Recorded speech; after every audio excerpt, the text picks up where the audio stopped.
This is Focus on Africa on the BBC. I'm David Amana. So what is the way forward now for the two English-speaking regions of Cameroon? It has been more than a year since civil disobedience protests began. At the heart of the crisis are grievances over what people in the northwest and southwest regions feel is marginalization by the Francophone-dominated government in Yaoundé. Well, one of the men who called for the demonstrations last year is Nkongo Felix Agbo Balla, a lawyer and leader of the outlawed Cameroon Anglophone Consortium of Civil Societies. He's in London right now. He was actually released from a lengthy jail sentence earlier this year and stood accused of terrorism and treason charges. So why has the government given him freedom to move around now? I was accused of terrorism, secession, incitement to civil war, group rebellion, and also attempt at changing the form of the state, amongst others. There were 8 charges against me. And which of those charges do you admit to? None of the charges. I mean, all the things that they said, we were innocent. You know, we didn't commit any crimes. The consortium was clearly a non-violent organization. We said it in all our communiques. We said it in all our press statements. So I think we're arrested because they felt that our leadership quality, we were total in control of what was happening, and our people listened to us. It was more of trying to see how they could kill the movement. What about the charge of calling for secession? Well, we never called for secession. If you read all the communiques from the consortium, we talked about a federation, we talked about a two-state federation. The consortium had never spoken about independence, restoration, and secession until date. That's the same position that we maintained. We were for a federation. We've never been for secession, restoration, or independence. And that's how it started. You know, you even have supporters in the US calling for independence at the UN, calling for a state called Ambazonia. What do you make of that? Independence is a very emotional thing. You know, everybody likes it. But I look at the reality. I'm a realist. You know, I look at the feasibility of having it. I am for a federation that would bring the two Cameroons together, the Anglophones and Francophones, to build a stronger country. Because let's be honest, can have unity in diversity. We can respect each other's specificity and cultural differences, linguistic differences. But we are a people, we are one, and we can build a stronger nation by being together. So I don't think separation is the panacea for the time being. And you'll agree that's a softer line than calls for independence?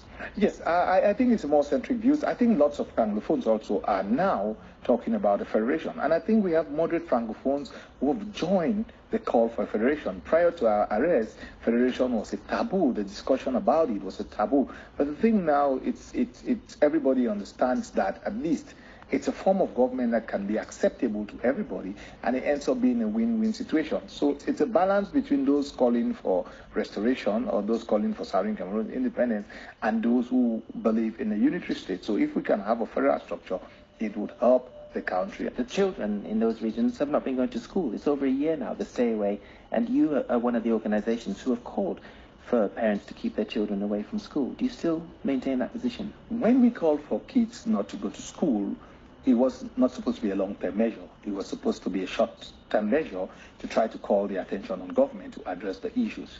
I believe that now it's time for kids to go back to school.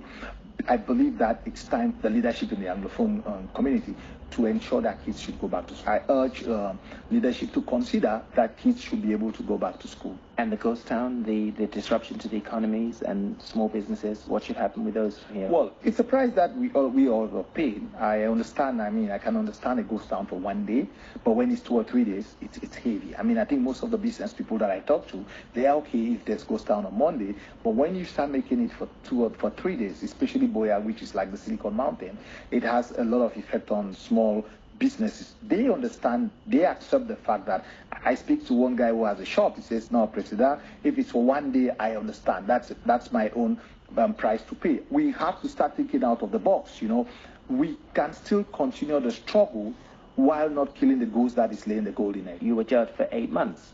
You've suffered, but they've eased up on you now, and, and you've done some kind of deal. No, before I went to jail, I used to work in the UN. So I've lived in the West for at least 17 years. I travel at least 3 times every year. So it's a continuation of who I am or the things I do. And let's not forget, before I went to jail, those who know me, I stayed in my house that I built, my office, I own it. You understand? So I think it's more about people who don't know who I am and who don't really know the kind of person I'm made of. But Dr. Fontem himself, we don't have an ID. Our bank accounts are blocked. Are you in touch with him? Yes, I mean, we live in the same town. We are constantly in touch. So there is. Are you still following the same path? Yes, we are still following the same path.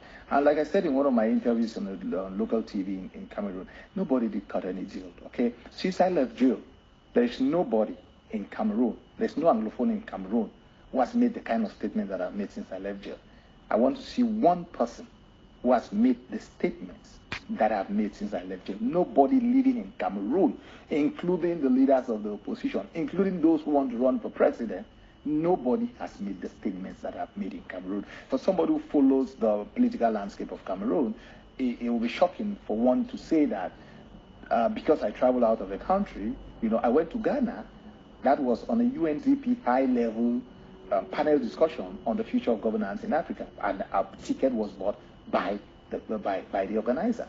For the beginning of next year, where do you want to be? Do you want to be in negotiations with Yaoundé? I think the first thing is I'm trying to lobby for us to have an all-Anglophone leadership dialogue conference where leaders should meet and try to strategize on immediate, short-term, immediate, and long-term goals. So really what you're saying is you want to achieve unity first because yes. you're disunited. Yes, amongst the leadership. Then we can have an all-Anglophone dialogue forum where everybody would sit, hoping that we would have a negotiation with government to address some of the issues. But in the meantime, government is not waiting. You've got an election next year. President Biya is going to walk it, isn't he? Yes, and I believe that Anglophones also, we have to start thinking how to get into the political process.